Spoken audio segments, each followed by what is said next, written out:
Aujourd'hui, je me suis rendue au Hangar Zéro et nous sommes en compagnie de deux charmantes personnes. Est-ce que vous pouvez vous présenter ?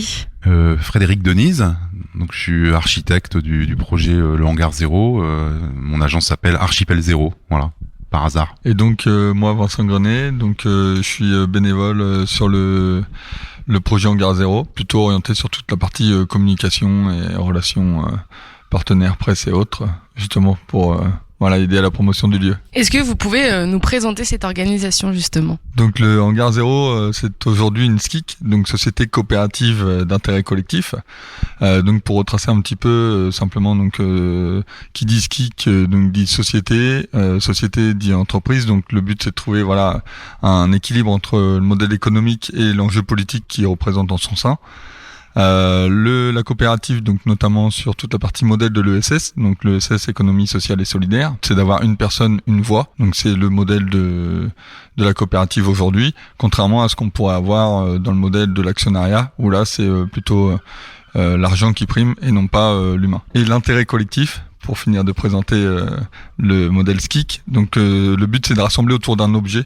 Donc là la transition écologique dans le lieu co-construit avec une multipartie prenante pour la transition écologique et citoyenne.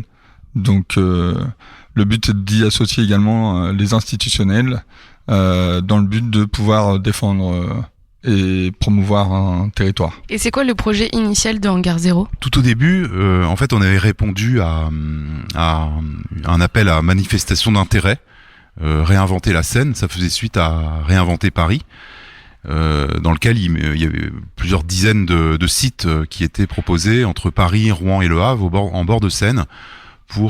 C'était un appel à projet, donc regrouper des maîtres d'ouvrage, enfin des porteurs de projets avec des financements, entreprises, etc. pour réaliser ce qu'on voulait. Enfin, on proposait en fait ce qu'on voulait sur un lieu. Et nous, donc, on a proposé d'investir le hangar haut, puisqu'il s'appelle le hangar haut, pour en faire un laboratoire de la transition écologique citoyenne. Voilà. Mais dans la jeunesse du projet, en réalité, ça fait suite en fait au village des alternatives Alternatiba Le Havre, qui avait eu lieu en 2015. C'était au moment de la COP 21. Et à ce moment-là, donc des citoyens, dont les objecteurs de croissance notamment, dont je fais partie, s'étaient saisis de l'occasion d'Alternatiba. C'était des villages des alternatives ça venait du Pays Basque, et ça fait une traînée de poudre dans toute l'Europe. Il y a eu des centaines d'alternatives qui se sont créées. Donc nous, on a souhaité saisir cette chance de présenter en fait ce qui se faisait déjà, ce qui existait déjà. C'est le principe des alternatives, de ce qui est présenté et mettre en lien toutes les alternatives concrètes qui existent déjà sur un territoire. Donc au Havre, on avait déjà des associations, des bénévoles, des gens qui œuvraient pour la transition écologique, comme les AMAP ou les systèmes d'échange libre, les gens qui réparent, qui sont dans l'économie circulaire. Et l'idée, c'était d'assembler tous ces gens-là, toutes ces associations, toute cette structure dans un village pour concrètement le montrer aux Havrais. Donc ça a duré un week-end. C'était à l'automne 2015, et à la fin du week-end, on s'est dit on a préparé pendant 9 mois cet événement, et c'est quand même dommage que ça se termine comme ça. Donc on a cherché un lieu en fait pérenne dans lequel pourrait continuer à vivre ce village d'alternatives. Donc on a cherché des lieux comme ça. C'était pas facile de trouver. On était juste un collectif. On n'était pas organisé de façon plus administratif que ça. Et donc quand il y a eu cet appel à projet réinventer le Havre, on s'est saisi de ça. On s'est dit c'est le lieu dans lequel on peut faire ce qu'on a envie de faire. Le hangar haut, qu'on rebaptise le hangar zéro, pour zéro déchet, zéro carbone, zéro exclu. Et donc vos valeurs ?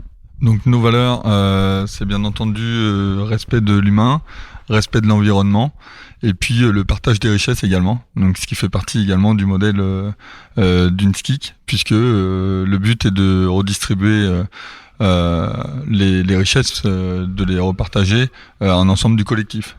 Donc voilà, avec un objectif toujours d'un minimal de 57%. Et vous êtes combien maintenant ? Parce que l'aventure a commencé en 2016 du même coup, et maintenant, vous êtes combien ?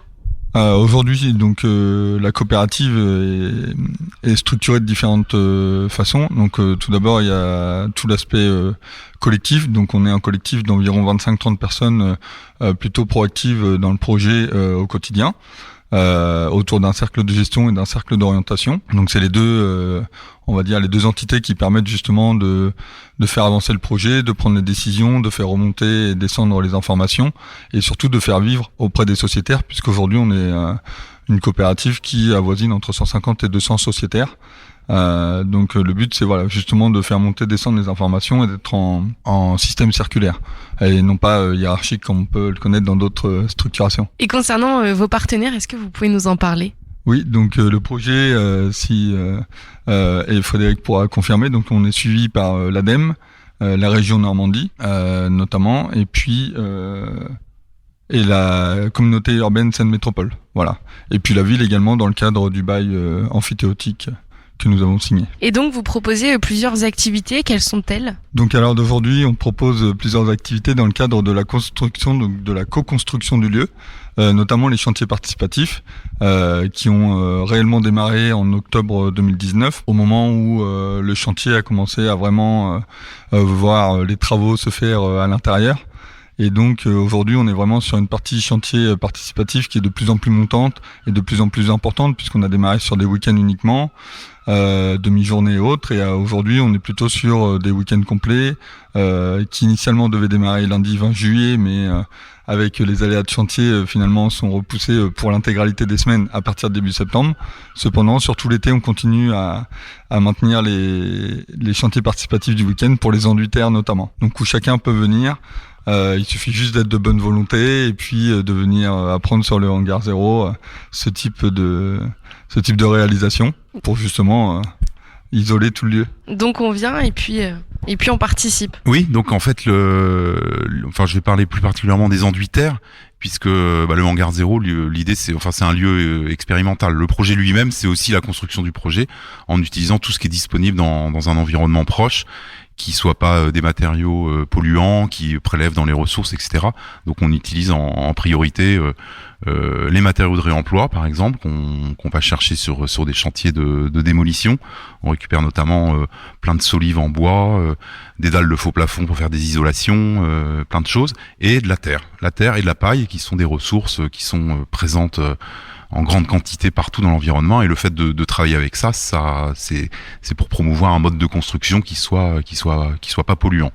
Voilà. Donc les enduitaires en particulier, qu'on va commencer donc le samedi 8 et dimanche 9 août, donc le week-end prochain. On va commencer par faire des goptis sur un isolant qui est en liège actuellement. Le rez-de-chaussée est isolé en dalle de liège, 15 cm de liège, et il faut, en fait, c'est un isolant combustible, donc la réglementation impose de le mettre à l'abri derrière un écran thermique qui généralement est du placo, mais nous on veut pas utiliser de placo, ou le moins possible, donc on va utiliser de la terre, voilà, la terre crue qu'on va mélanger à du carton, donc à des déchets, pour fibrer la terre de façon à ce qu'elle fissure pas et qu'elle soit plus agréable à poser. Donc c'est ce qu'on va commencer à expérimenter le week-end prochain. Et vous avez d'autres événements de ce type cet été ou même Oui, alors en fait on a 6 thématiques pour les différents chantiers participatifs. Donc on a tout ce qui est isolation, donc là avec enduitaire notamment. Ensuite on aura aussi l'isolation, donc là on fera aussi de l'expérimentation avec des dalles de faux plafond et autres pour venir isoler les containers en intérieur. On aura aussi tout ce qui est plomberie, électricité. Par la suite, il y aura aussi également la peinture des containers et autres. Et donc tout ça vont représenter différents chantiers participatifs, à la fois en semaine, à la fois en week-end. Et donc on va chercher quand même un certain nombre de bénévoles avec certain nombre de compétences ou pas d'ailleurs, puisque c'est aussi l'objet des chantiers participatifs.